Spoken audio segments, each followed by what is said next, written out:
Well, good morning to everyone. Hope you all had a good night's sleep. I don't usually do morning classes, and I have a 7-week-old baby, so I didn't get much sleep last night for the last 7 weeks for that matter, so good luck to all of us. So first things first, I am Professor Klaus Dalgaard. I'm a professor of International and Comparative Politics at the Department of Political Science here at the Federal University of Minas Gerais. And I will be talking to you about Brazilian foreign policy today for the Summer School on Brazilian Studies, and which is a very apt continuation to last night's lecture by former Minister Amorim. He definitely did touch upon some of the topics that I will talk about today. So I think it will be interesting at the end of class if we could maybe try to combine some of the things he said last night with the overall general introductory lecture to Brazilian foreign policy that I will give today. Now, normally I would much rather prefer to have a more interactive style of class, smaller classrooms, people sitting in a circle, more talking back and forth. However, we're in a huge lecture hall, and there are quite a few of you.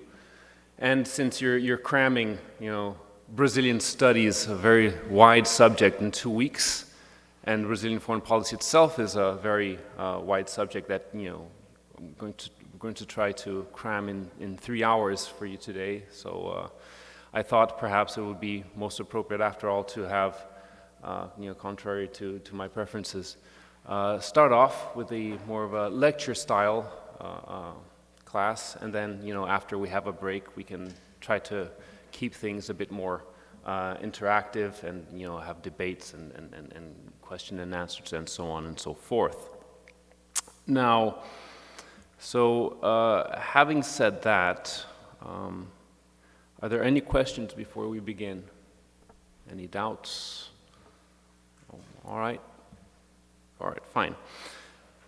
So another characteristic of mine, apart from preferring smaller, more intimate and interactive classes, is that I don't do PowerPoints or slides. So for you 21st century people, that might be a disappointment.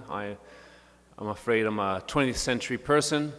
I need to get with the times. I'm not on social networks or anything. And I do my lectures so-called old school. So I hope you guys do pay attention, because it's all words today, my words. So by way of introduction, as former Minister Amorim mentioned last night, Brazil is South America's dominant country. It's by far the biggest country in terms of territory and population. It also has the biggest economy in the region, and it sits on an enormous pool of natural resources. So of course all of these are determining factors in shaping Brazil's foreign policy. However, I'm not here today to focus my talk on Brazilian foreign policy on geographical or demographic factors. I will talk instead about historical factors.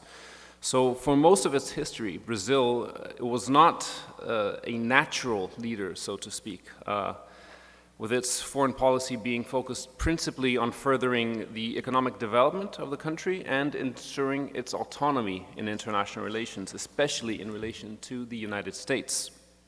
So Brazilian foreign policy has historically been marked by a great deal of continuity. So in broad terms, one can identify the following overarching principles. First, there has been a search for autonomy, as I just mentioned, a concept that can be defined as a desire to influence the open agenda with values that translate diplomatic action and capacity to see the international order with one's own eyes and with fresh perspectives. A second key theme has been the idea of using foreign policy as a tool or instrument for national development. So this is the main objective par excellence of Brazilian foreign policy, as foreign policy being a public policy devoted to translating domestic necessities into external possibilities. So in this sense, development is seen as a means to reduce the power asymmetries that have been historically responsible for South American vulnerability, thus making clear the link between the need for development and the previous overarching principle, namely the quest for autonomy. Now, a third overarching principle of Brazilian foreign policy is the desire to be recognized, a search for prestige in international relations.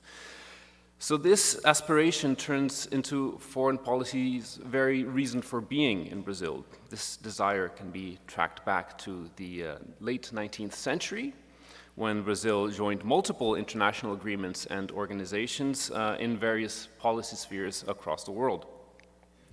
Now, the fear of being marginalized manifested itself even more strongly at the start of the 20th century, when Brazil made a point of participating in the Hague Conference of 1907 and also in the Paris Peace Conference of 1919 in the aftermath of the First World War.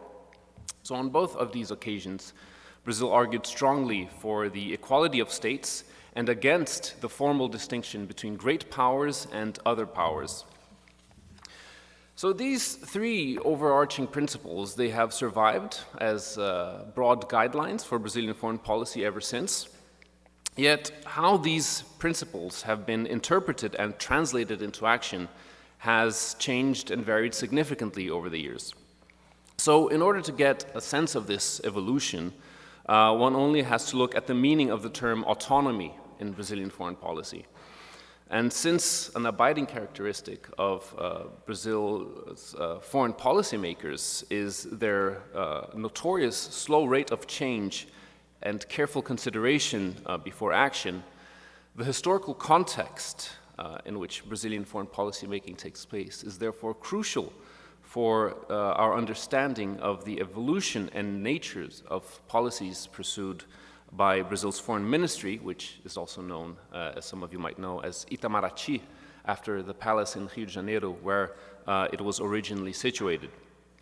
So, today I will trace the historical development of Brazilian foreign policy from the days of the Baron of Rio Branco's tenure as foreign minister in the early 20th century until the beginning of the Jair Bolsonaro presidency this year.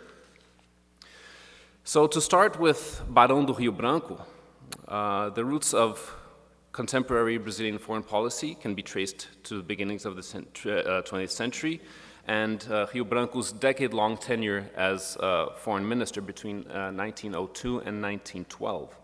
As a small side note, it's interesting to note that before Minister Amorim, who was here last night, Rio Branco was the longest-serving foreign minister in Brazilian history until Amorim surpassed him when you add up his two separate tenures as foreign minister under Itamar Franco and under Lula da Silva.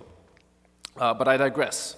So it was during this period, in other words, the first decade of the 20th century, that Itamaraty began to assume a reputation for professionalism, for preparation, and apoliticism, at least with respect to domestic political debates.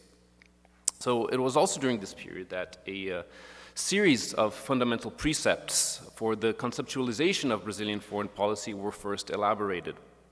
And at the heart of this emerging policy program was a desire for Brazil to be a leader among states and also a shaper of the emerging international world order. Yet, at the time, there remained the persistent problem of Brazil's actual power not matching its perceived potential, which left the country vulnerable to coordinated attacks by all of its many Spanish-speaking neighbors or marauding European powers. So the solution to these vulnerabilities that were pursued by Rio Branco as foreign minister was two-pronged. First, on the continental level, he successfully settled Brazil's remaining undefined borders through a process of negotiation and arbitration, as Minister Amorim mentioned last night.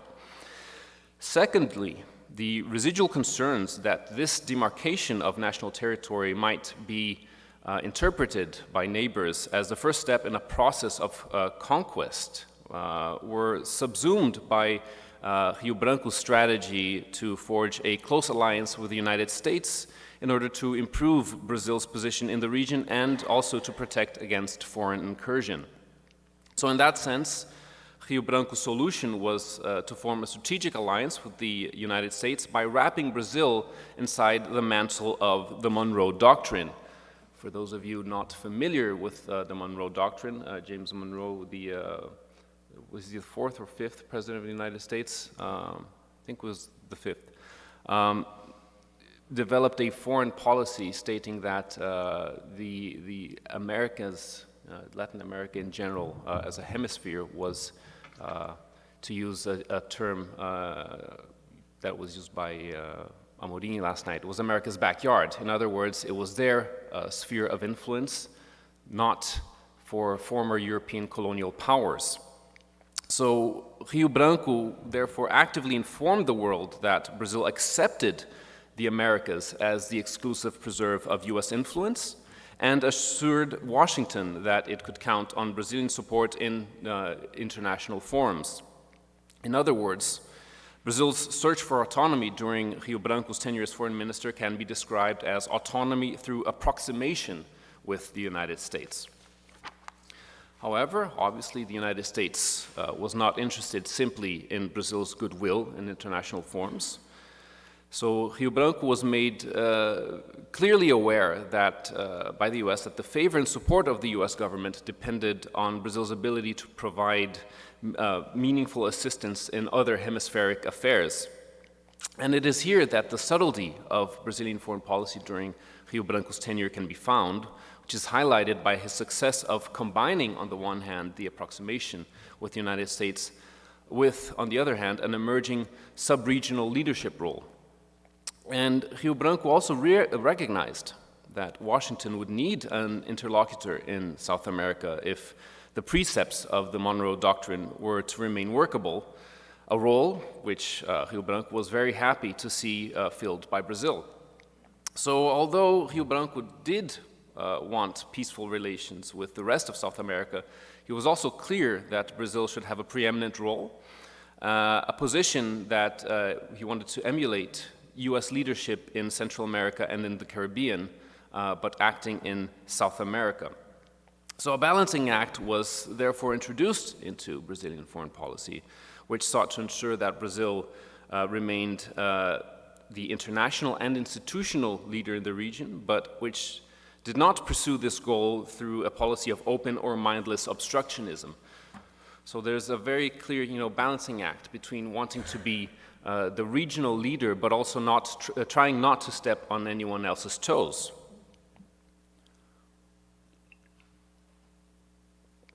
However, there were persistent stresses and decades of uncertainty about Brazilian access to the US market, as well as a shifting variation in intensity of military assistance by the United States, which did not begin to form cracks in this policy of approximation well into the first Getúlio Vargas period, which lasted from 1930 to 1945. I expect that you learned a bit about Vargas in your lecture on Brazilian history.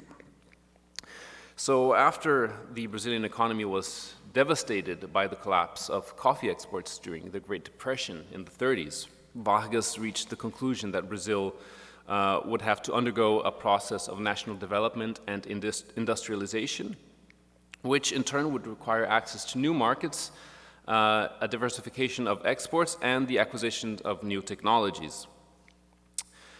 So the result was a first major change in Brazil's foreign policy since Rio Branco had held office, leading to a rise of what we can call a developmental foreign policy, a foreign policy much more focused on achieving Brazil's development goals. So again, going back to this overarching principle of Brazilian foreign policy being an instrument to achieve national development. So of course, while the relationship with the United States remained important, Itamaraty began to work assiduously on opening new markets and investment sources, principally in Europe. But until the post-World War II years, Brazil remained a staunch ally of the United States, playing a very important role in the establishment of the Organization of American States, for which Brazil's president from 1946 to 1951, Eurico Gaspar Dutra, expected some reward for Brazil's loyalty during and after the war, preferably in the form of some sort of Marshall Plan-style assistance with industrialization. However, in the post-World War II years, the role for Latin America in US foreign policy was changing from an active ally to the role of a mere supplier of raw materials and ready supporter of US proposal in international forums. So while in the pre-World War II years, in particular, when President Woodrow Wilson had actively worked to include Brazilian representatives in all the major post-World War I forums, such as the League of Nations, the aftermath of the Second World War, on the other hand, saw Brazil excluded from such formative discussions as those held at Bretton Woods, New Jersey in 1942 and 3, which created, by the way, the World Bank, the International Monetary Fund, and the short-lived International Trade Organization, which then became the General Agreement of Trades and Tariffs, and only in 1995 became the World Trade Organization. This marginalization of Brazil was repeated in the United Nations, where energetic Brazilian efforts to help create this organization resulted in the sad consolation prize of perennially providing the annual opening address to the General Assembly, but not the desired permanent seat on the United Nations Security Council. As a small side anecdote, it was Brazil's hope at the time to get a permanent seat at the Security Council. President Franklin Delano Roosevelt was in favor of this in principle, but Winston Churchill was not. So the compromise found was that Brazil did not get a seat in the Security Council, let alone a permanent one. But as I said, as a consolation prize, it gets to give the first speech every year in the General Assembly. Some consolation prize that is. But I digress. So slowly this US policy of benign neglect, as we may call it, made it clear that little external assistance would be forthcoming for Brazilian national development. So the increasing disappointment that Brazil's loyalty during the Second World War was not rewarded eventually turned into disenchantment as the United States not only began to turn its foreign policy attention to containing communism in Southeast Asia and in Europe, but it also led to continue to pursue a policy in South America that effectively downgraded Brazil's privileged role in US-Latin American relations. So the outcome of this was an increasingly independent foreign policy stance, especially from the short-lived second Vargas government between 1951 and 1954.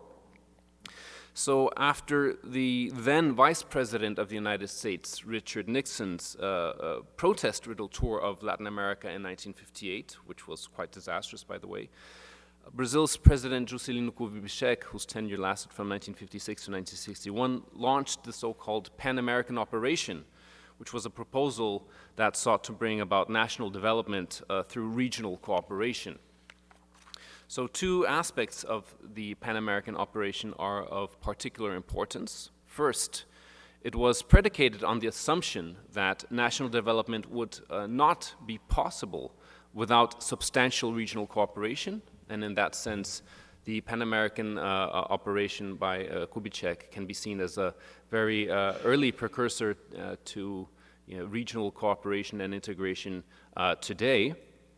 And secondly, this project actively sought US support for the region's development goals by drawing on the US obsession with preventing the spread of communism in the Americas. President Kubitschek argued that political stability, in other words, avoiding falling into communism, could be best assured by facilitating economic development. However, the importance of the Pan-American operation lay not in an immediate transformation of US-Latin American relations, but in the changes it later induced in Brazilian foreign policy. Because Washington's reluctance to actively engage in the Pan-American Operation initiative prompted a rethinking of Brazil's reliance on the United States, as well as a search for new markets, aid sources, and military linkages, particularly in the recovering countries of Western Europe. So this shift in orientation away from near dependence on the benevolence of the US government marked the beginning of Brazil's so-called independent foreign policy, which was a new direction that made an important break from the grand strategy outlined by Rio Branco in the early 20th century. Kubitschek's successor, Jânio Quadros, who was only in office in 1961, was very forthright in articulating this new foreign policy for Brazil, which aimed to accelerate economic development and project a greater sense of diplomatic independence. The tone of Quadros' new foreign policy was confrontational, pitting Brazil against the United States and underlining the need for unity among developing countries. However, forceful rhetoric aside, Quadros' talk of independent foreign policy during his curtailed presidency was more important for the precedent it set for policymakers in the 1970s than for its immediate impact on Brazil's international relations. So we see a clear pattern here of these new initiatives in Brazilian foreign policy not having an immediate impact, but laying important groundwork for future developments. Now, as you all know, in 1964, there was a military coup here in Brazil. Indeed, the institution of the Castelo Branco military government in 1964 saw a dramatic realignment with the United States, returning to Rio Branco's logic of trading Brazilian hemispheric support for US military and developmental assistance. So his tenure as president from 1964 to 1967 therefore saw Brazil adopt what amounted to a policy of sub-imperialism, filling the role of an intermediate actor between the developing and developed countries.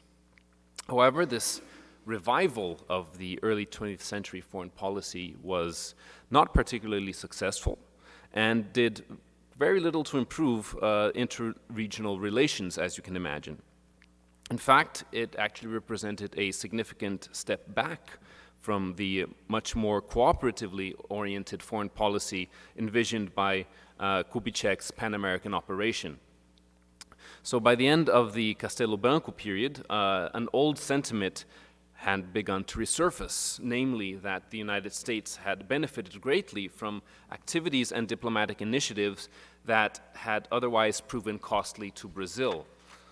So again, this idea that automatic alignment with the United States doesn't necessarily reap the hoped-for rewards for Brazil.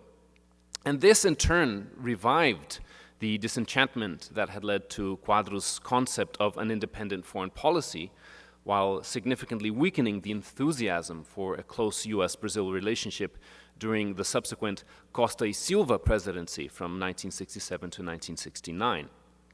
Indeed, the logic behind a dependence on US economic and military aid was becoming increasingly questionable in the late 1960s, particularly as the Brazilian economic miracle picked up speed at the turn of the decade. For those of you unfamiliar with the so-called Brazilian economic miracle, Brazil's GDP rose an average of 10% annually between 1968 and 1973, mostly a result of very ready funding and loans in the international market at extremely low interest rates. In fact, actually negative interest rates at one point. So the accompanying boom in production and export of manufactured goods corresponded with the height of the military government, which gave the nationalist Medici presidency, which lasted from 1969 to 1974, a very high degree of optimism and revived public perceptions that Brazil might actually be on its way to becoming a world power back then. This in turn raised concern within the military that excessive reliance on the United States for training and equipment was actually undermining Brazil's strategic autonomy, particularly its ability to act as a major power in South America.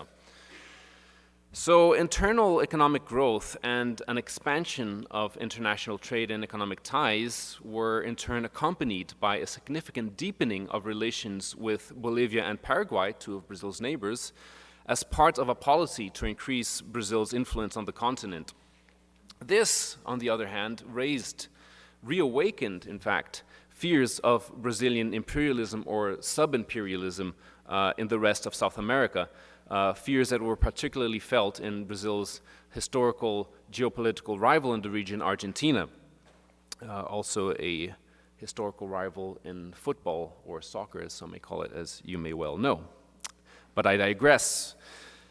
Yet this antagonistic appearance of Brazilian foreign policy during the Médici presidency was quite misleading, because rather than focusing on regional domination, the emphasis was on national development and the expansion and diversification of international linkages. Therefore, we can interpret Brazil's foreign policy under Médici as a quest for autonomy that rejected notions of automatic alignment with the United States. Moreover, this policy explicitly viewed development, which was, and always has been, as I mentioned at the start of this lecture, the primary national interest as a project that should be best pursued alone rather than through an automatic alignment with the United States or any other allies for that matter. So this autonomous tone of Médici's foreign policy was continued by his successor, Ernesto Geisel, who was in power from 1974 to 1979. However, with a veneer of responsible pragmatism, which essentially meant affirming autonomy from the great powers and expanding ties with countries from the global south, both bilaterally and in international institutions, but which in effect continued distancing Brazil from the United States. So Geisel's foreign policy was therefore marked by Brazil's approximations with countries of the global south, since closer relations with third world countries would lead to diversifications of interests and consequently less dependence on rich countries. So one term that is used in the foreign policy literature to describe this sort of policy is autonomy through diversification, which will be retaken later on, as we will see. Now, this increasing South-South relations would thus seek to bring the North-South dialogue to a new level, as coordinated action by developing countries would reduce international power asymmetries, it was hoped. However, this foreign policy of responsible pragmatism did not imply a full alignment with the Third World's agenda at the time, which is evidenced by the fact that Brazil was never a full member of the so-called non-aligned movement. However, while it was in the subsequent Figueiredo presidency from 1979 to 1985, the last in the military dictatorship, which brought the initial resurgence of regional integration policies in the Southern Cone, these developments were only made possible by the quarrelsome tone of the Geisel presidency. So even if for over 70 years up to that period, so basically the first 70 years of the 20th century, Brazilian foreign policy had largely followed Rio Branco's precept of maintaining a policy of official cordiality towards Argentina, mutual trust between these two countries was never in abundance. And the Geisel period extended the distrustful aspect of Argentinian-Brazilian relations, rupturing this policy of official cordiality, as well as raising the very real possibility of a nuclear arms race in the Southern Cone, particularly considering that the two countries were ruled by very bellicose military dictatorships, which made the improvement of bilateral relations quite impossible until a leadership change took place. So with the departure of Geisel from office in 1979, this mutual fear of nuclear competition convinced the foreign ministries and armed forces in both Argentina and Brazil that their pattern of bilateral relations had to be altered quite drastically. Therefore, for many years, especially during the Cold War, the term autonomy essentially meant the country keeping its distance from, and therefore keeping out of, the superpower disputes between the United States and the Soviet Union at the time. In other words, what we might call autonomy through distance. But with the domestic and international changes that resulted from the end of the Cold War, it would be very difficult for Brazilian foreign policy to maintain the same guidelines that had prevailed during most of the 20th century. So it was therefore only with the end of Brazil's military dictatorship in 1985 and the subsequent end of the Cold War in 1989 that Brazil slowly began to adopt a new posture of what we might call autonomy through participation. That is, participation in the international system as a whole, broadly speaking. Brazil also started to promote, after its own redemocratization, it started to promote not only domestically but internationally as well in its foreign policies, specific values such as democracy, obviously, as well as a positive attitude in relation to human rights, social justice, and the search for peace and non-proliferation, and more proactive stance on environmentalism as well.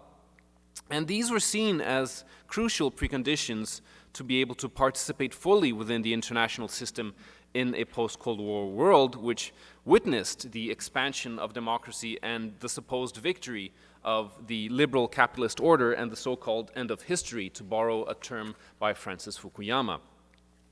So this evolution towards a foreign policy stance of autonomy through participation paradigm was gradual, which started expanding at the end of Sarney's administration, who was the first president after redemocratization, though he was not elected, which lasted from 1985 to 1990, and continued under the Collor de Mello government from 1990 to 1992.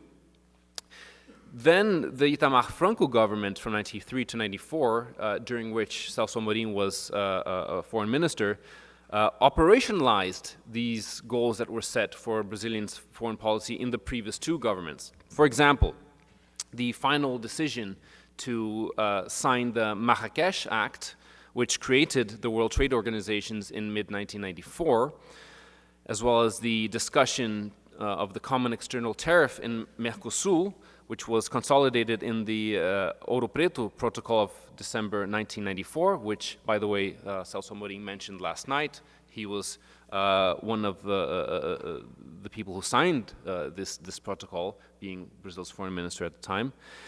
And Brazil's participation in the Miami summit also in December 1994, which began the negotiations for the creation of the Free Trade Area of the Americas, or FTAA. All of these actions are representative and a consolidation of the strategy of autonomy through participation. Now, Brazil's foreign policy during the administration of President Fernando Henrique Cardoso from 1995 to 2002 wholeheartedly defended this idea of autonomy through participation in the international system, as opposed to the pursuit of autonomy through distance, which had prevailed throughout most of the Sarney administration. The idea of change within continuity that prevailed under the Cardoso administration meant that the renewal of foreign policy should be characterized by a creative adaptation to new international challenges. After all, the world changed significantly in the Cold War period. The 1990s saw the spread, I wouldn't say the rise because that started at least in the 1980s, but definitely the consolidation of globalization, the information and communications technology revolutions, the rise of transnationalism, amongst many other new phenomena which transformed the international system from what had characterized it during the Cold War period to now the post-Cold War period. So the Cardoso administration therefore consolidated and improved the foreign policy initially formulated and practiced by the Collor de Mello and Itamar Franco governments. The idea of inward-looking development, which had prevailed during the late 1980s, when the government's main objectives were the expansion of the internal market, the strengthening and expansion of the state, the attraction of direct investments, foreign exchange, and the use of import substitution policies, was all abandoned. And part of the success of Brazilian diplomacy, under Cardoso was precisely related to the existence at the time of a very cooperative international environment characterized by a relative democratization of international institutions, especially in the field of trade, and particularly after the creation of the World Trade Organization. However, fast forwarding a bit to the start of this millennium, the George W. Bush administration in the United States, which started in January 2001, began to change the conceptual framework of international relations, which brought new difficulties for the Cardoso government during its last couple of years. The new emphasis by the United States on unilateralism focused on security issues, which was emphasized especially after September 11th, 2001, put new doubts on the Brazilian foreign policy's concept of autonomy through participation. This does not mean, of course, that autonomy through participation was no longer valid, but rather that it had to adapt to the new realities of the post-9/11 world, if we may call it as such. Remembering that obviously there is a post-war order, as we call it, after World War II, characterized mainly by the Cold War, so we could also call it a Cold War order, which, as I mentioned a couple of minutes ago, then changed to a post-Cold War order. And we might also conjecture that 9/11 changed the world order again. So Brazilian foreign policy had to adapt to this new international order as well. So at the end of the Cardoso government's administration, Brazilian foreign policy was concerned about the difficulties arising from this expansion of US unilateralism, which therefore led to an expansion of Brazilian relations with China, India, and South Africa, as well as seeking a better balance in the dialogue with the United States within FTA negotiations. And at the same time, Brazil was also trying to use the Mercosul-European Union negotiations, which were recently concluded, to ensure more room for maneuver in its relations with the United States.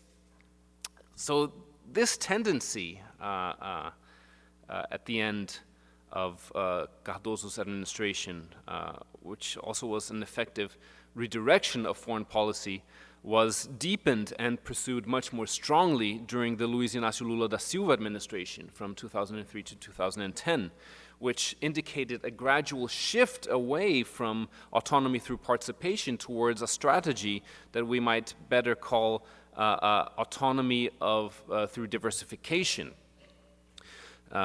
So although there were elements of change in the direction of Brazil's foreign policy still during the end of Cardoso's administrations, Lula da Silva sought to insert Brazil on the world stage much more actively. So Lula's foreign policy diversified Brazil's partners and strategic options, particularly emphasizing South-South cooperation to seek greater balance with developed countries and increasing Brazil's role in the international system as a leader of the global South. Now, the most perceptible changes in Lula da Silva's foreign policy include emphasis on, first, deepening of regional integration talks surrounding the South American Community of Nations. Second, intensifying relations with emerging countries such as China, India, Russia, and South Africa, which later led to the creation of the BRICS. Third, a resumption and closer relations with African countries, Fourth, the promotion of social objectives that would allow greater balance between states and their populations. And fifth, a campaign for reform of the United Nations Security Council, again seeking a permanent seat for Brazil. Now, the first four among these objectives are a reflection of the Workers' Party's, which was Lula da Silva's political party's, traditional discourse on foreign policy, which emphasizes preferential alliances with partners from the global south. On the one hand, this could be interpreted as a return to what was once called third worldism, that characterized Ernesto Geisel's foreign policy, for instance. On the other hand, as evidenced by the defense of a social dimension to foreign policy, this could also be interpreted as a deliberate ideological component of Brazil's foreign policy, blurring the line between domestic party politics and foreign policy, which represents a clear departure from Brazil's long-standing foreign policy tradition of apoliticism regarding domestic political debates. Moreover, while maintaining a multilateral stance, Lula da Silva's foreign policy also defended Brazil's national sovereignty much more emphatically than the previous administration. And this feature of Brazil's foreign policy under Lula is quite consistent with the idea of autonomy through diversification and became much more relevant throughout his administration. At times, of course, this foreign policy activism seemed to translate into a sense of international leadership, at least regionally, which was reflected in Lula's first foreign policy priority, namely the deepening of regional integration.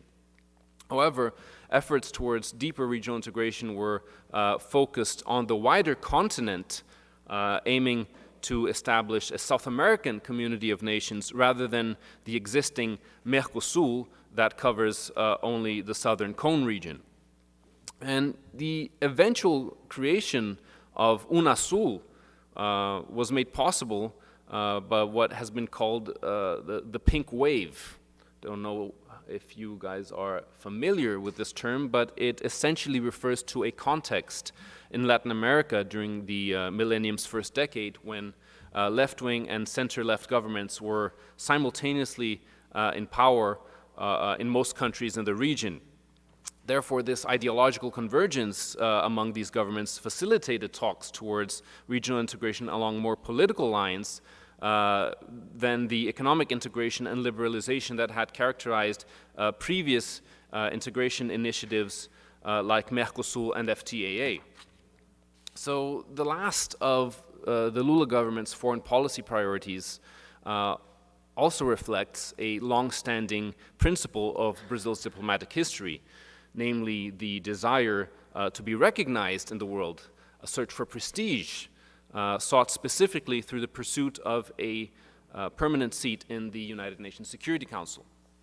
And the Lula's government strategies to achieve this objective was three-pronged. First is the already mentioned diversification of Brazil's partners towards developing countries of the global south, which, as I mentioned earlier, eventually led to the creation of the BRICS grouping of developing countries and emerging countries. And these new relations, apart from BRICS, especially the establishment of new embassies in Africa, which, as Celso mentioned last night, essentially doubled during the Lula administration, often had a social and developmental assistance component, which was aimed at gaining the goodwill of these countries and hopefully their support in Brazil's crusade to get a permanent seat in the Security Council. Secondly, Brazil also took on a more proactive role in international security and UN peacekeeping operations. Here, Brazil accepted the command of the United Nations Stabilization Mission in Haiti, sending approximately 1,200 military personnel, aiming to boost the country's international security credentials in support of its claim to get a permanent seat in the United Nations Security Council. Third, Brazil allied itself with three other main contenders for new permanent seats at the United Nations Security Council, namely Germany, India, and Japan, together forming the so-called Group of Four. However, various other countries in the United Nations who were against giving a permanent seat at the Security Council to any of the Group of Four countries, in response formed a coalition called United for Consensus, which is still large enough to block any reform of the United Nations Security Council. Basically, there are countries that take issue with either Brazil, Germany, India, or Japan gaining a permanent seat in the Security Council. For example, Argentina doesn't want Brazil to have a permanent seat in the Security Council. They say, why should Brazil represent Latin America? Mexico as well, they're also a large Latin American country. They both say, well, Brazil isn't even Spanish-speaking, which most of Latin America is. So how can Brazil represent Latin America permanently in the Security Council? China has historical rivalries with Japan, doesn't want to see Japan in the Security Council, nor does South Korea for that matter. Pakistan does not want to see its rival, India, sitting in the Security Council. And with regards to proposal by other countries to get a permanent seat in the Security Council, such as South Africa, both Nigeria and Egypt take issue with that, saying, why should South Africa represent Africa in the Security Council? Nigeria has the largest population in Africa, while Egypt says, well, there aren't any permanent members in the Security Council representing the Arab and Muslim world, so we should get it, and so on and so forth. So for every potential candidate for a new permanent seat to the Security Council, there are many other countries that take issue with that. And when they all join forces, they can form a blocking majority for any reform of the United Nations Security Council. So, in other words, Brazil's tireless crusade to gain a permanent seat at the United Nations Security Council has not succeeded, despite the enormous amount of effort invested in this foreign policy priority. Nevertheless, despite criticisms of over-ambitious foreign policy objectives often resulting in frustration, it is indisputable that under Lula, Brazil became an active promoter of international cooperation, regional integration, as well as a keen advocate for profound reforms of the international political system. Yet little of this activism survived after Lula left office in 2010. Mired in a domestic and political economic crisis, the country has been largely absent from the international stage since then. In fact, many commentators have argued that the past decade, the current one that is soon to end, the 2010s that is, has been characterized by Brazil's long retreat from the international stage.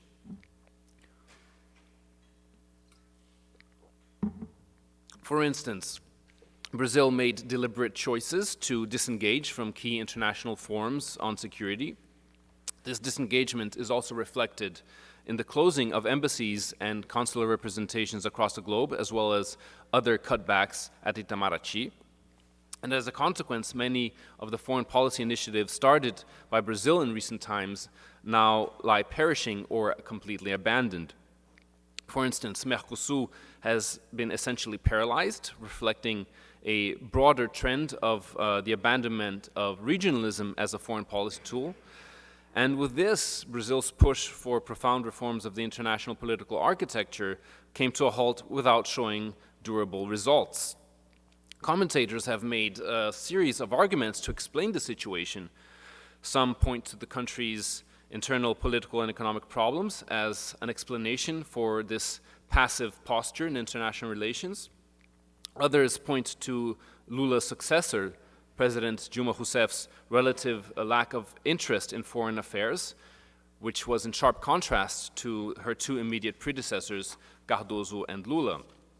Yet others, however, looking at the more strategic level, have pointed out that even during its period of activism during the Cardoso and Lula years, Brazil's foreign policy was always hampered by what some have called ambiguities and strategic confusion. More specifically, changes in domestic conditions have meant a loss of coherence and an associated inability to effectively influence external events. And the first of these conditions was a change of president. So regardless of the economic crisis that Brazil is now going through still, Dilma Rousseff took over the country in 2011 when the economy was still doing well, but with very little interest in foreign policy. While she was personally handpicked by Lula to be his successor, she had for years been his domestic fixer, so to speak, and had far more interest in domestic affairs than in foreign policy. Lula, by contrast, reveled in the international political limelight. As a consequence of this, Dilma Rousseff did very little to push forward the development of Mercosul, the BRICS, or other initiatives. In that sense, the retreat from the international stage by Brazil predated the economic and political crisis which ended up engulfing the Dilma Rousseff government. Therefore, the economic and political crisis faced by Brazil from around 2014 onwards became just another factor in explaining Brazil's declining interest in foreign policy, but it was in no way the starting point, nor the only factor. It was, however, crucial in three aspects. First, it consolidated this lack of interest in foreign policy institutionally as cutbacks have been made to Itamaraty's budget in the name of austerity, closing several diplomatic missions across the world, as I mentioned.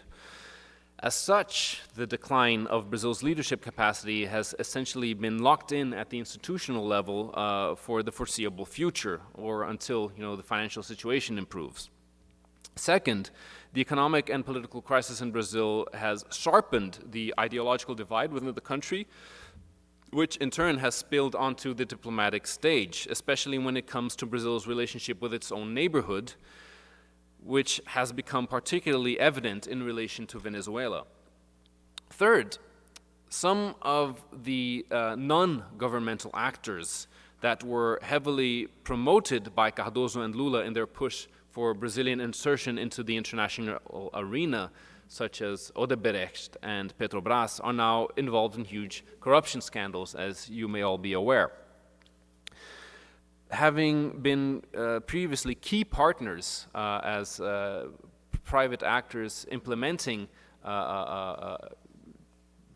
foreign policy guidelines in Brazil's foreign policy, these scandals have had a direct impact on Brazil's ability to project itself abroad in a very practical sense. That is, that it impedes any possibility of Brazil using these companies to project itself as a benevolent benefactor to others, especially financing infrastructure projects or fostering other aspects of South-South cooperation.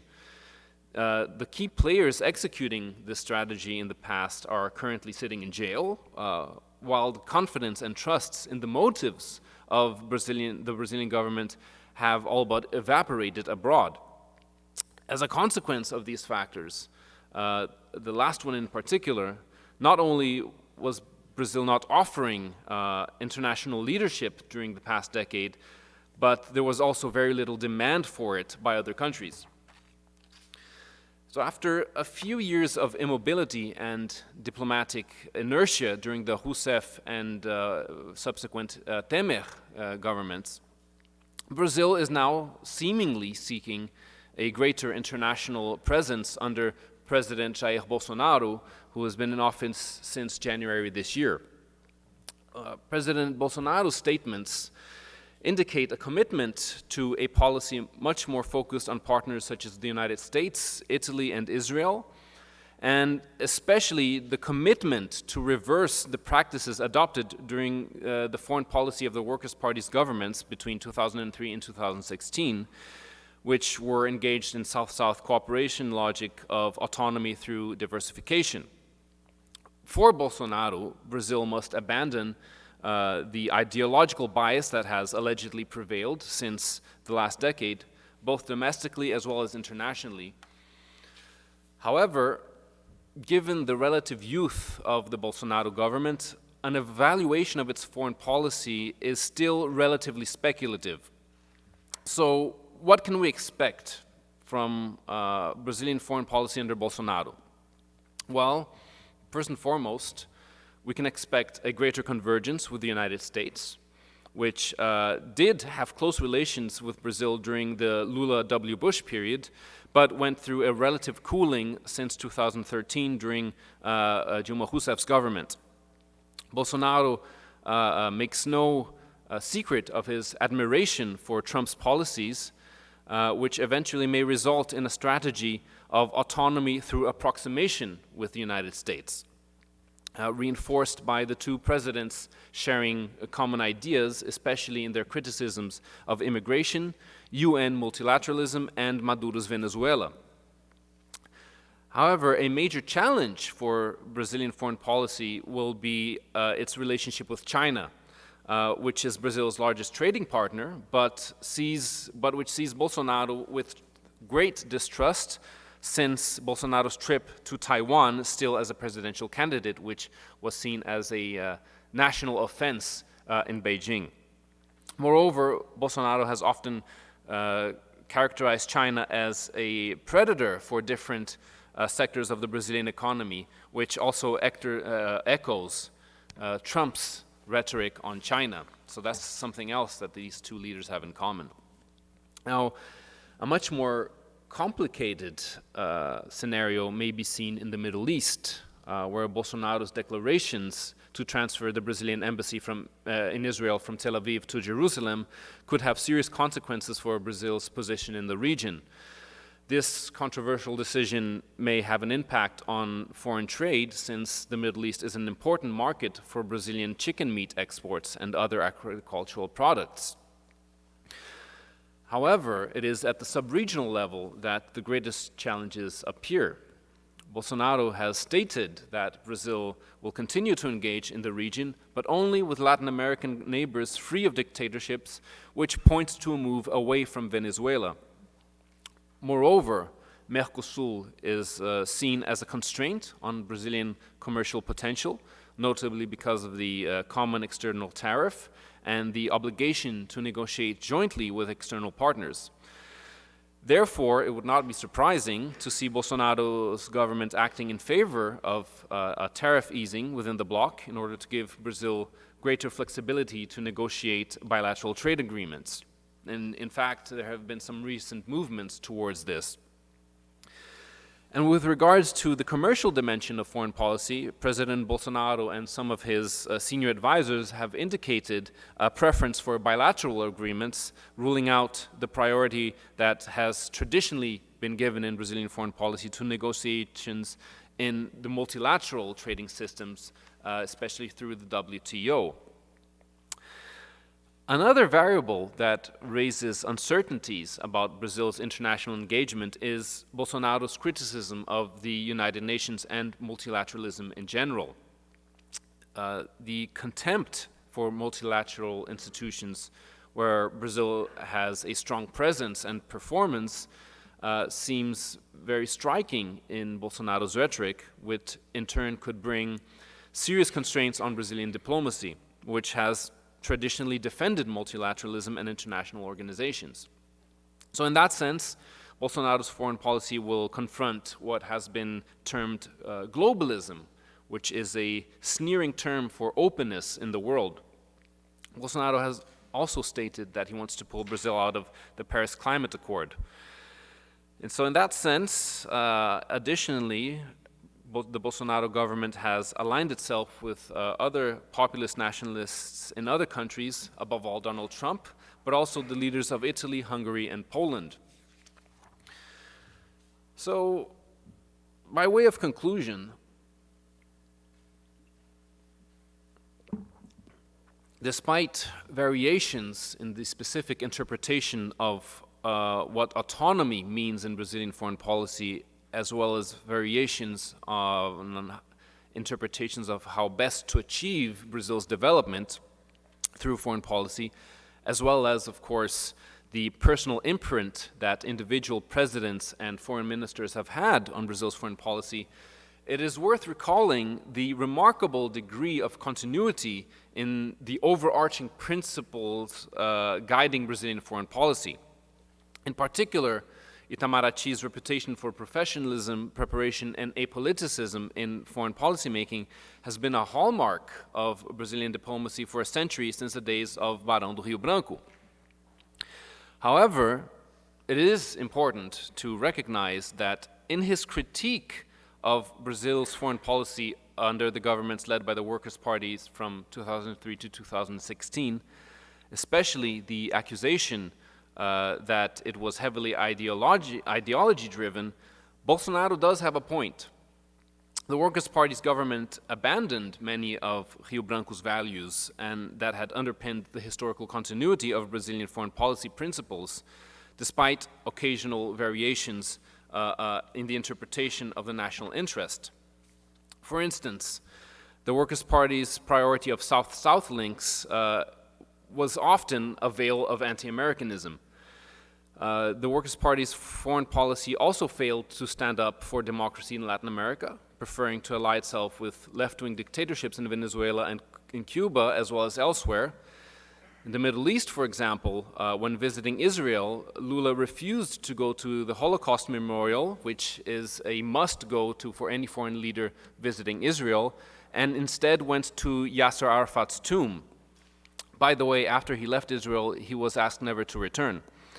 And he later also infamously called the late Colonel Muammar Gaddafi his, quote, brother, mentor, and teacher, end quote.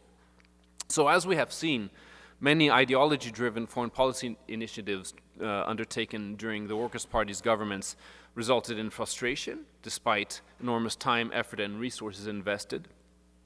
However, Bolsonaro risks making the same mistake, namely of basing foreign policy on ephemeral ideological affinity rather than on underlying national interest.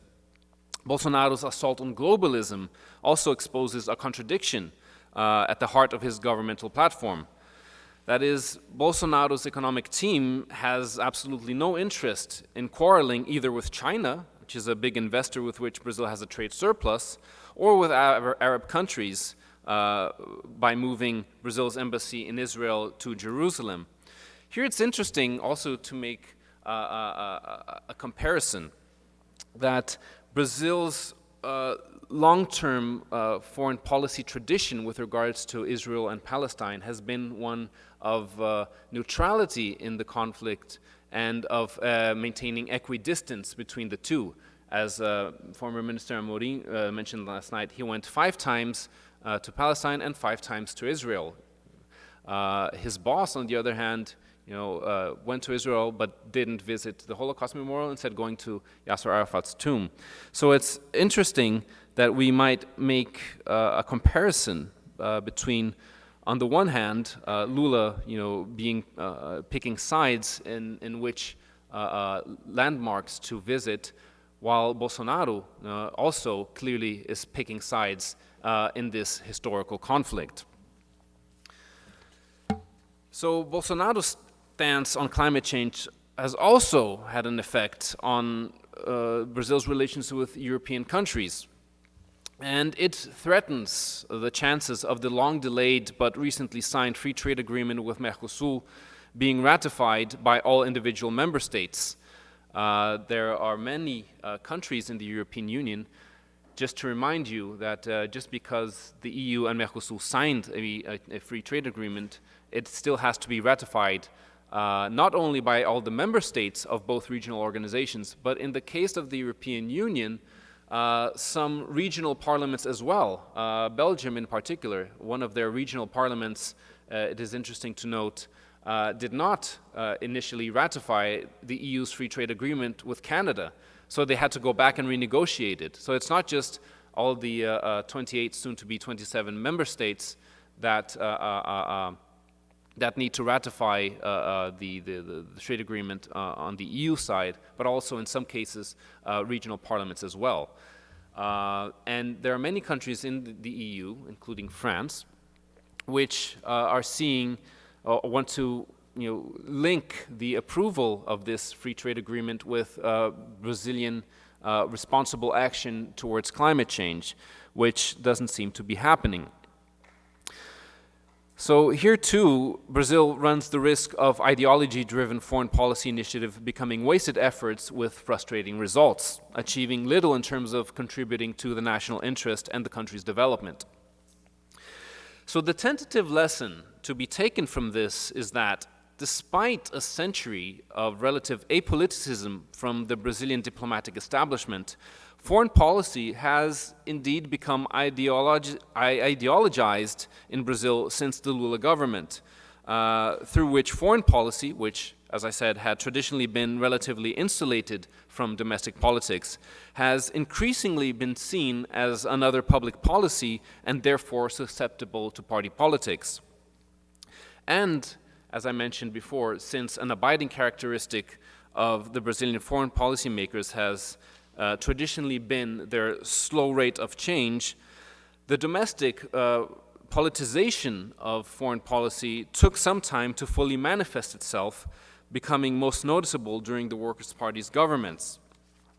In that sense, Brazil's current foreign policy direction under President Bolsonaro is, ironically, a continuation of this recent ideologizing trend,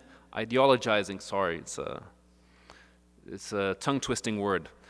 So it has been a continuation of this ideologizing trend in Brazilian foreign policy, albeit one on the other side of the ideological divide. If this ideologizing trend is a new fundamental characteristic of Brazilian foreign policy, a result of the country's relatively recent redemocratization process bringing public opinion also into foreign policy, this would mean that foreign policy analysts and diplomatic historians will have to start looking at Brazilian foreign policy from different conceptual perspectives from now on. If, however, this is just a passing trend that characterized the Workers' Party's governments and now the Bolsonaro government in reaction to the former, we may well see Brazilian foreign policy return to its relatively apolitical tradition in future governments, with these two parties' governments representing an anomaly in a century-long foreign policy tradition otherwise marked by a great deal of continuity. Whether it is the first or the second of these hypotheses, or any other hypothesis or possible explanation for that matter, that turns out to be accurate, only time will tell.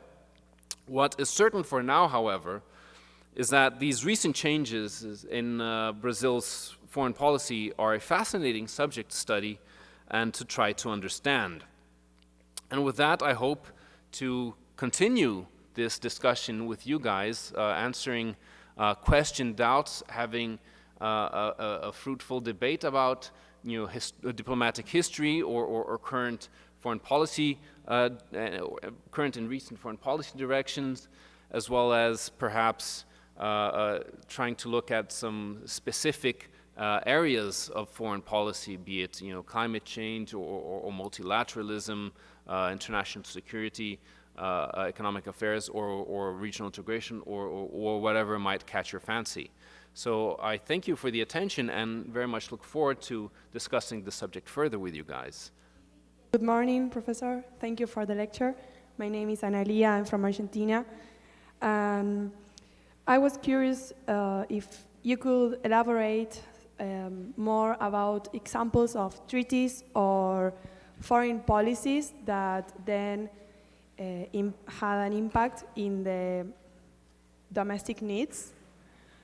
And also, like, for example, in the Convention of Belém do Pará, and in this kind of issues.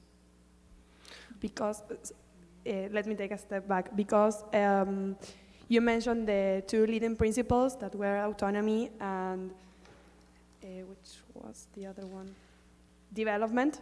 And I was interested in the development issue and the treaties and negotiations that then had an impact on the domestic needs. Well, first of all, development can mean very different things to different people. I suspect maybe you're thinking of more of a human developmental perspective, because development can just mean economic development, and in that sense, a wide range of economic treaties, free trade treaties, regional integration have an impact on the country's development, increasing trade, creating jobs, and so on and so forth. In that sense, PICE and Mercosur have been very positive for development in the region. So really, again, this goes back to different interpretations of what, not only how to best pursue the national interest of national development, but also what that entails. And is it just economic development? Is it social development more broadly? I do more just not in the economic part, but Mm-hmm. social and human rights Mm-hmm. side of. So how foreign policy initiatives have impacted that? Well, it's hard to delineate a very clear immediate cause and effect, because the effect of foreign policy tends to be very long-term, particularly through diplomacy and long-term engagement.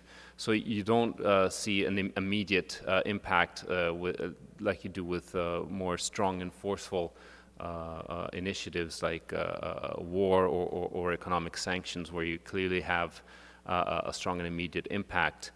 Brazil's foreign policy has historically focused on diplomacy as a means, and the results of diplomacy tend to be very long-term, intangible, and hard to quantify. But a small example of a couple of small examples of particular and specific foreign policy initiatives that were aimed at this sort of thing. You had relatively recently under Dilma Rousseff, one of the few foreign policy initiatives that she undertook, which could probably mostly be considered an educational policy. There was the so-called, what was it called? I got a blank right now, but the policy to send Brazilian university students to study abroad, Ciência para Todos, Ciência Sem Fronteiras, right, which seeks to have a positive impact on the education of the youth, bringing knowledge from abroad back, and so on and so forth, avoiding brain drain, kids studying abroad but then staying there, but instead coming back and bringing new knowledge, science, and methodology, increasing the exchange between university scholars and researchers, which would then, in the long term, improve Brazil's standing in these fields. And this is something that continues this day. This university is very much active in this sense. This summer school that you guys are participating of is an example of such a micro example, of course, of this sort of policy. Bringing international students here, having an exchange of knowledge, and then the universities that you guys represent will perhaps increase their relations with this university and others. So they are a way of forming what we call epistemic communities in international relations, which is communities of specialists, scientists, the academic field, which in turn obviously has an impact on the country's scientific and technological development. So you have different levels of agendas in international relations. You have the so-called high politics, of war and great power politics. The secondary level, which is more economic things, and then you have the third agenda, which are the human rights, education, the environment, and so on and so forth. And these are much more long-term things that take some time to create an impact. So a very immediate cause and effect of these policies is hard to measure, but over time you can definitely detect an impact and an improvement on different standards of development, depending on how you interpret development. All right, I thought they said that the second question would be easier. All right, I think there's the question over there. Who's got the mic?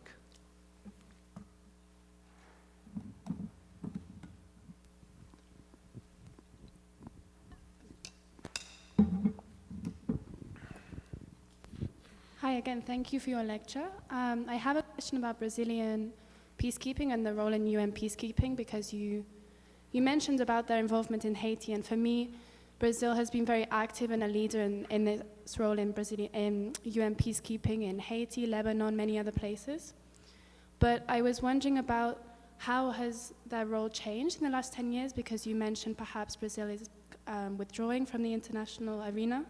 And also, do you think it could change in the future, particularly if Brazil decides to pursue unilateralism and more bilateral relations with the US? Thank you. Okay, so peacekeeping has traditionally been, something that Brazil has been involved in. Of course, the mission in Haiti is perhaps the greatest example when it took leadership of that mission, but it has also been involved in peacekeeping operations, especially in Angola and other African countries with which Brazil has, historical ties to. The particular case of Haiti was, in particular, motivated by Brazil's desire at the time to expose its credentials as a leader in international security, which was something that Brazil was strongly criticized for whenever it asked or argued for its need to get a permanent seat in the United Nations Security Council. Then you would have other countries saying, well, why do you want to sit in the Security Council if you're not very active in international security? So in particular, that mission was a way to demonstrate, look, we are very active in international peacekeeping, international security. So we're doing our fair share, which would justify us having a permanent seat in the Security Council. Later than that, as I mentioned, the economic crisis which this country has been going through since 2004 has drastically reduced the country's budget for all areas. There have been drastic cuts across the board. In particular, we feel this in education here, but also in foreign policy. As I mentioned, several embassies have been closed. It's been notorious that some embassies have been unable to pay their electricity bills and so on. So money matters.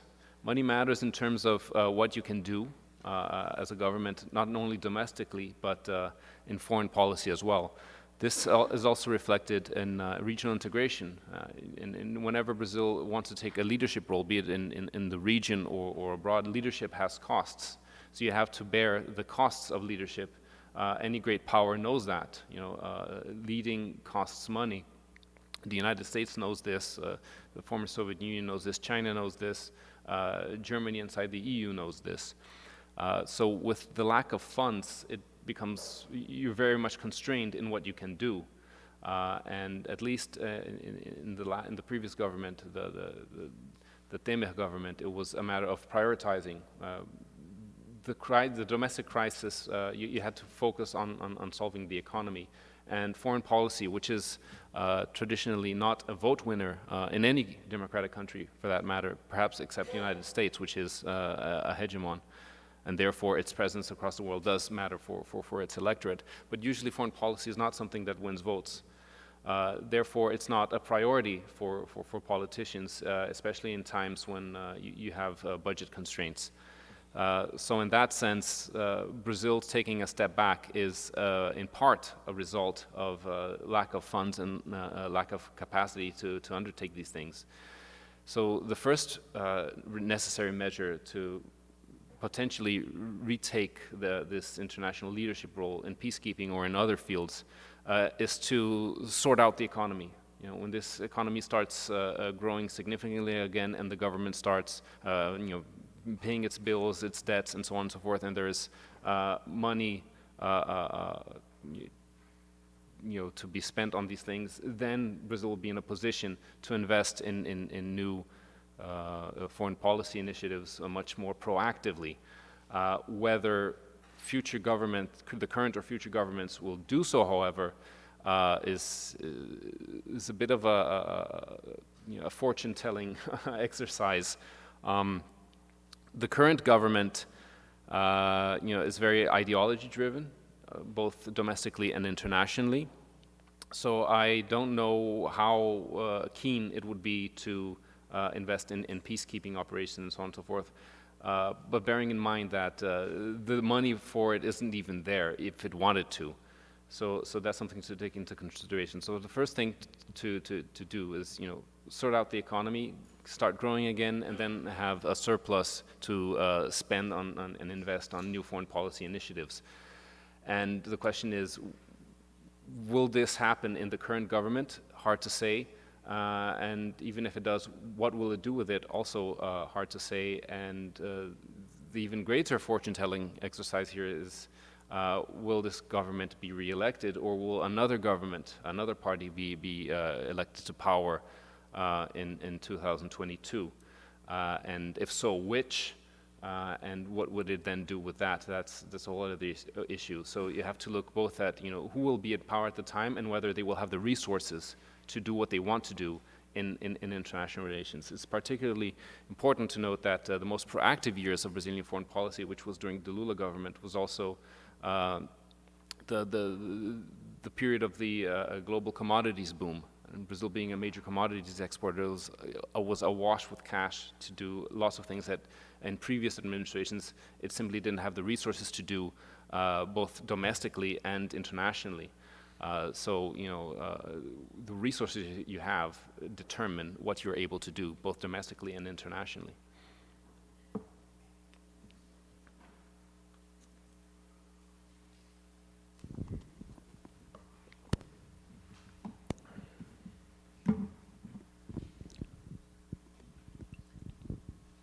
Good morning, everyone. Thank you, Professor, for the lecture.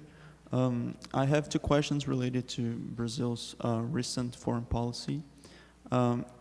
In last months, Brazil signed an agreement with the support of the Trump administration to become a member of OECD. But to do it, we had a condition to give up our special treatment in the WTO organization. How could we analyze it in a national interest perspective? And the second question is related to, as you said, the ideology, foreign policy approximation. So it's being done with personalities and sometimes not with governments. So, for example, Bolsonaro's proximity to Trump, for example, and Hungary Prime Minister and the Italian as well. So what are the problems related to these kinds of relations if we have a government's change? So, and next year we have American elections. So what can we expect in these relations? Thank you in advance. Okay, first of all, with regards to Brazil maybe entering the OECD, it hasn't. It just got an assurance from Trump that he would endorse Brazil's entering into OECD. And of course that depends on the agreement of other OECD members. But I don't necessarily foresee an impediment there. If you think about it, Mexico is part of the OECD right now. Yes, it would mean that Brazil would cease to have special treatment in the WTO, where it is considered a developing country, which does gives it some advantages in terms of less stringent standards for trade and so on and so forth. However, in terms of is it the national interest, does Brazil want to be forever considered a developing country? I don't think so. Brazil's main foreign policy priority and domestic priority is to develop. It wants to become a great power and so on and so forth. So in that sense, if it does enter the OECD, it will have to abide by a much more stringent set of economic and good governance practices, which in turn might be an external incentive, so to speak, to adopt good governance practices, which I think overall is very positive for Brazil, because if you just want to be forever a developing country, that's what you're going to be. If you want to develop, you have to compete with the rest of the world. So in that sense, externally imposed, so to speak, standards of governance can be an important stimulus for Brazil to develop further and adopt all sorts of different practices and laws and regulations that apply to the developed world, and thus help Brazil develop further, rather than being, forever a developing country. So in that sense, it could bear out good fruits for Brazil, but it remains to be seen whether it would actually implement them. With regards to an ideology-driven foreign policy in the current government, you're right to say that this approximation with the United States is based mostly on a convergence between the personality of the two leaders, Trump and Bolsonaro, and not by what you call the governments or the foreign policy establishment and bureaucracies. Now, the role of bureaucracies, here it's important to think a bit about this, in foreign policy making, or any other public policy making for that matter, is to provide a degree of continuity between changes of governments. Because if you base yourself only on the policies of the parties in power in government, then you end up in the long term having very incoherent and constantly changing policies. So the roles of bureaucracies is to maintain some sort of continuity, rather than adopting one thing and then there's a change of government and then you get rid of that and adopt another thing and going back and forth. So the role of bureaucracies in any policy making, be it in Brazil or any other country, is to ensure a degree of continuity in new policies adopted, and continuity in this case in long-term foreign policy guidelines. So in that sense, focusing only on the convergence of the personality of the two leaders involved is not very smart, because you don't know whether Trump will be reelected. There's a good chance that he might, but we'll see what happens. And if the Democrats win, then you will have a stain on Brazilian and U.S. relations potentially. So in that sense, which is why relations are best handled by the different foreign policy establishments, the State Department, Itamaraty, and so on and so forth. So these are the main problems that I see, and it's not just a problem for Brazil; it's a problem for the United States as well. This problem was seen to some extent under George W. Bush, who created a lot of animosity with particular European partners. This is much more pronounced right now. So that points to the risk of relying too much on the personality of leaders in foreign policy decision-making, or any policy decision-making, rather than the long-term bureaucracies, which do have a long-term vision of things and traditions and historical memory of relations between the countries and long-term negotiations and so on and so forth. I mean, just take a look at the EU-Mercosur trade agreement, which was recently signed. It was over 20 years in negotiation. A new president coming in has no idea about the institutional memory of the details being negotiated and so on and so forth. The people working in the foreign ministries and other departments involved in these negotiations do have this institutional memory. So that there's definitely problems on relying exclusively on the personality of leaders, in particular in democracies where there are changes in government every few years. You might argue that it's not so much of a problem for China or other autocratic countries where the leader remains in power for a very long time. Then the leader itself has an institutional memory of policy making. So definitely don't think it's wise to base policy on convergence of personalities, because when there's a change in government, be it in the U.S. or here, if Bolsonaro does not get reelected in 2022, which is a long time away. I don't even think it's worth talking about that right now. Then this bilateral relation will basically have been a short anomaly in time, rather than something more productively constructed over time. So yeah, it's not a wise way to build a foundation for long-term relations between countries. That's the role of the foreign policy bureaucracies, more so than the leaders.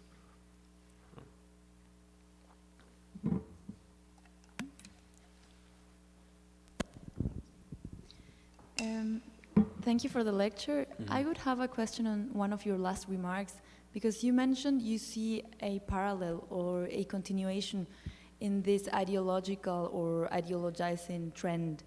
And since the beginning of the last governments, the last democratically elected governments and this government, so I would like to know what would be the key factors that you see in this matter, and also my main interest relies to regional integration, because, for example, taking into account the integrationist perspective that also Celso Amorim mentioned yesterday, there would be a break, I see, from UNASUR, which included other ideological other governments with very different ideological perspectives, to the newer initiative of PROSUR and also of the Lima group.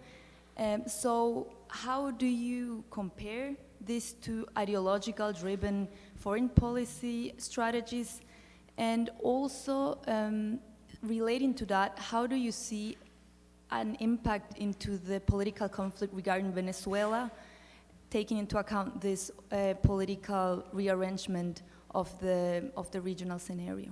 Mm-hmm. Okay, so as I mentioned in my lecture, the key factor that I would say that has made possible the ideologization of foreign policy, I think it can be traced back to democratization in Brazil. Traditionally, throughout history, Brazilian foreign policy has been very much insulated from domestic policy. It was a thing apart. It was always seen as a state policy, not government policy. So you saw, that's also a reason for the remarkable degree of continuation in Brazilian foreign policy guidelines, which was itself insulated from, changes in government. Of course, the individual presidents will leave their marks here and there, as we've seen in different conceptions of autonomy pursued in Brazilian foreign policy.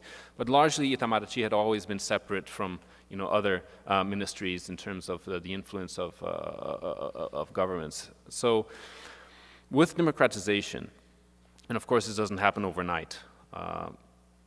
This opens up a role for the different parties to put an imprint in different public policies, and with time, foreign policy starts to be seen also as another public policy. In other words, a government policy rather than just a state policy. And in that sense, this was much more forceful in the Workers' Party's foreign policies, where they actually did put their party's ideology's imprint on the foreign policy. And as often happens in politics, we can apply Newton's third law here, that for every action there's an equal and opposite reaction. I think the current government, not only in foreign policy, but much more emphatically in all other fields of politics, is a reaction to the previous governments. So in that sense, foreign policy it's perhaps still not a vote winner, but the other things that are vote winners that get certain governments and parties into power are now spilling over into foreign policy as well. As I mentioned, is this a new trend? It's hard to say. For the last 17 years at least, it seems to be becoming a trend. Will Itamaraty ever go back to being insulated from governmental politics and ideology? Hard to say. So it's difficult to see whether this new trend of ideologizing foreign policy is here to stay, or whether it's a period of anomaly in an otherwise long foreign policy tradition that has been characterized for apoliticism and insulation from domestic politics. Now, in terms of the effects on regional integration, you mentioned on the one hand UNASUR versus PROSUR, but I think that the more important comparison is to lump these two together and compare them to Mercosur. Mercosur, much more economically oriented integration, has had real impacts on the economy of these countries, increasing trade relations and interdependence between the countries, improved relations between the countries, although not always. So in that sense, it has been much more tangible in the results that it has achieved. UNASUR didn't really do anything. And for that matter, I don't think neither will PROSUR. It's just, a series of acronyms that are just there, to serve, to look like they're doing something. But I mean, in terms of result of integration, Mercosur has tangible results. The European Union obviously has tangible results. Because there are actual integration mechanisms, there's some pooling of giving up of sovereignty in some fields, which there hasn't really been in UNASUR. So in that sense, you can make a comparison between attempts at political regional organizations such as UNASUR and PROSUR, and economic regional organizations such as Mercosur. And politics, as we all know, it's a lot of rhetoric, and in that sense, UNASUR and PROSUR are more rhetoric than substance, whereas Mercosur is much more substance in that regard. So whether you get rid of UNASUR and put in PROSUR instead or not, the impact is more rhetorical than substantial. There are substantial results of Mercosur because there's real economic integration, whereas UNASUR, PROSUR, call it what you will, is mostly an intergovernmental forum where leaders get together, pose for a picture like we did a few minutes ago, and then talk about things, but then go home and nothing concrete really gets accomplished. But in relation to Venezuela,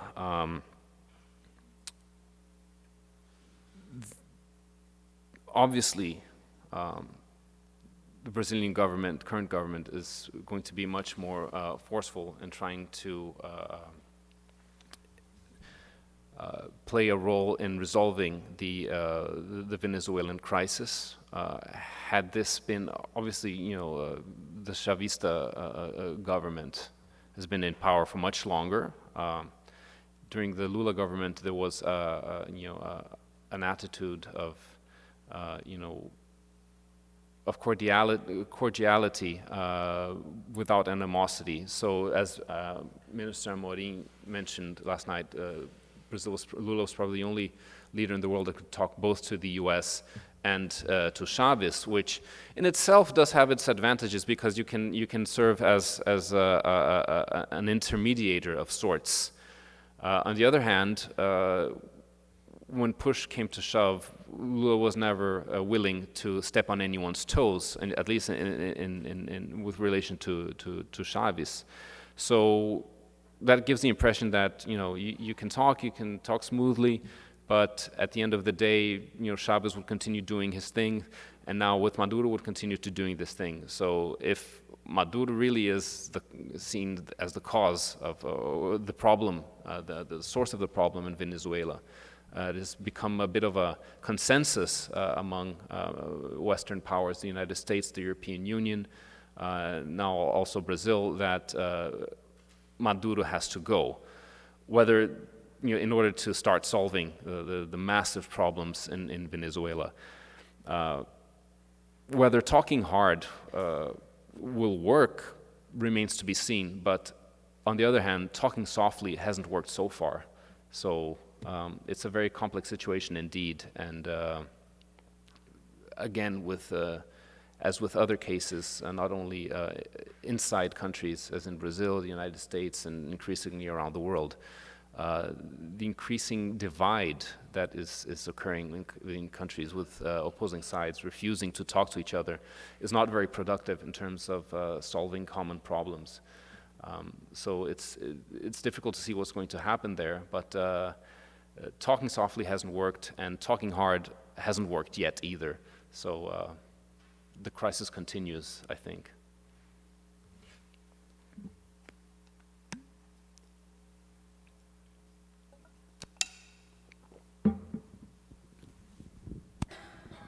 Any other questions?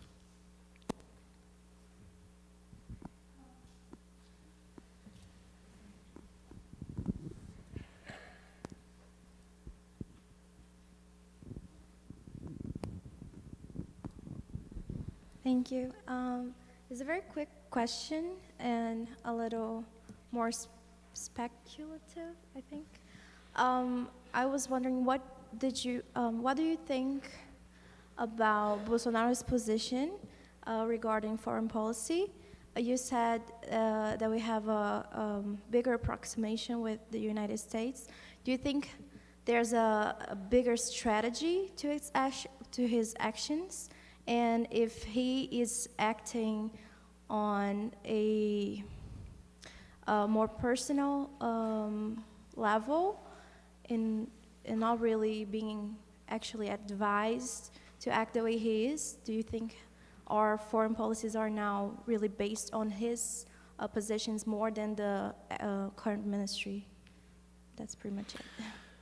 All right, so first of all, whether there's a strategy behind his foreign policy, I think decidedly no. Let me just rewind a bit. I think Bolsonaro has absolutely no clue about foreign policy and international relations whatsoever. As to whether he is conducting foreign policy based on his own personal quote-unquote understanding of it, or whether he is taking advice from people is hard to say, but if it is the latter case, he is also taking advice on foreign policy from people who also have no clue about what foreign policy is or Brazilian diplomatic traditions is. I mean, his okay, I can't even say this without laughing, but his recent insistence on naming his son as ambassador to the United States is, like I said, is laughable. That kid has, and he's a kid because they waited for him to turn 35, which is the minimum legal age to be an ambassador. A kid has no experience whatsoever in foreign policy. Come on. I mean, the guy says that he speaks English, which he doesn't do very well at all. And he flipped some burgers when he was an exchange student in Maine or whatever. Come on, give me a break. And again, I go back to what I was talking about when I talk about the importance of bureaucracies. You know, career diplomats who've been working a lifetime, making a career out of understanding diplomacy and international relations and serving in different countries and talking to diplomats from other countries, understanding, you know, the institutional past of relations amongst countries in order to conduct this. It is true that the ambassadorial position is a political appointment, not a technical one, as is the foreign ministers. So in principle, there would not be a problem with naming someone who is not a career diplomat. But naming his own son is not only nepotism and so therefore unconstitutional. There's no way he can, it's illegal for him to do this. He cannot name his son as even if he was the most qualified person in the world, it's legal. Which he isn't, by the way. So, I mean, I don't see this happening. It's illegal. It's unconstitutional. I mean, this will be blocked at some instance, be it the Senate or the Supreme Court. It's unconstitutional to do this. But the very fact that he thinks that he can not only demonstrates an ignorance of the law and the Constitution, but also an ignorance of foreign policy and diplomacy in general. Oh, his kid is friends with Trump's kids? What kind of an argument is that? You know, I mean, it's not like I was mentioning earlier. It's not the leaders who make foreign policy in the long term. It's the bureaucracies. It's the foreign policy establishment. So again, this just goes to reinforce that he has absolutely no clue about foreign policy. I don't know who is advising him, and maybe it's his son, who also has no clue. Or whoever it is that's advising him on foreign policy. This is another thing that's I think is in the mind of many people abroad, Brazil, and trying to deal with this new government, or making decisions as to whether to invest in Brazil is who's in charge? Who's in charge in Brazil? Obviously, there's the so-called Olavistas. Olavo de Carvalho is a bit of a intellectual guru behind a lot of the ideology in this government, and has a lot of influence, and has influenced the appointment of several ministers, including the so-called Ministry for Citizenship or Human Rights, or whatever it's called, the Environmental Ministry, and in our case, the Foreign Ministry as well, where they also appointed someone who did not have the requisite experience to be a foreign minister, even if he is an ambassador. He hadn't served long enough to get to the post. But on the other hand, Lula did do something similar with the appointment of Samuel Pinheiro de Guimarães as Secretary General of Itamaraty. So that's another analogy between the two leaders that can be made. There's also other sectors in the government which hold sway, such as the military. I think there are 6 or 7 ministers that come from the military, and then there are the so-called super ministers. You have Paulo Guedes at the helm of the economy. There's Sérgio Moro at the helm of Home and Justice Affairs. But the fundamental question that remains: which of these segments inside the Bolsonaro governments actually reach his ears?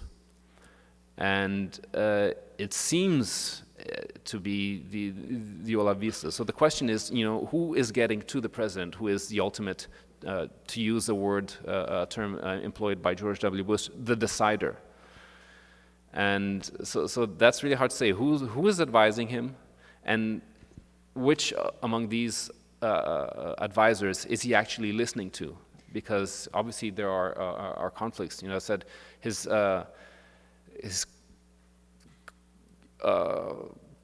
statements about China, obviously, are and in the Middle East, the economic and export sectors of these countries and the agricultural sectors don't like that at all, because they want to have positive trade relations with these countries.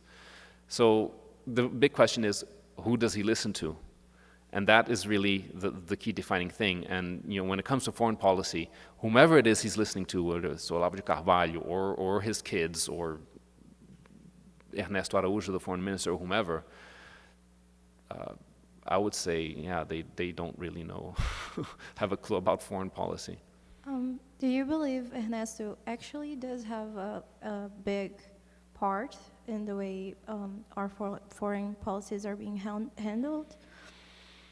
It's difficult to say whether he is just, a pawn. And in that sense, it's not the first time that you have a foreign minister who's basically being a pawn for someone in another field of government. You had, for example, in Lula's government, you had Marco Aurelio Garcia, who's the Workers' Party's foreign policy guru, doing an awful lot of foreign policy formulation, going above Itamaraty's head on some occasions. There was a bit of a division of labor in that government, that Itamaraty, in particular Celso Amorim, WTO, multilateralism, that's their thing. Samuel Pinheiro de Guimarães, the Secretary General of Itamaraty, was in charge of the whole crusade towards Brazil getting a permanent seat in the UN Security Council. South America and integration was very much Marco Aurelio Garcia's personal project. So it's difficult to say, but for sure he was chosen because he published an article expressing admiration for some of the things that Bolsonaro said. So whether he was just chosen because he held a certain views that aligned with Bolsonaro's, that's for sure.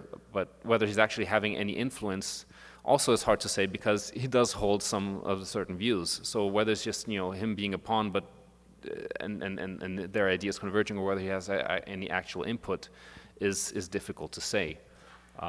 But what is certain is that the whole traditional Brazilian foreign policy intelligentsia inside Itamaraty has been completely sidelined in this government. Thank you.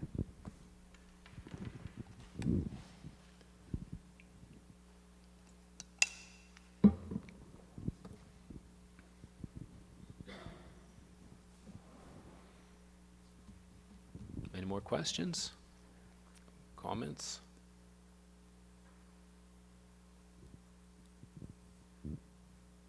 Well, if there aren't any more questions, I guess we're done here. And I thank you for your attention, and hope you guys enjoyed this lecture and the course as a whole, and hope you guys enjoy the rest of your stay here, and in particular Inhotim, which is, if you like modern art, very, very interesting indeed. So thank you for your attention, and I hope you have a good day.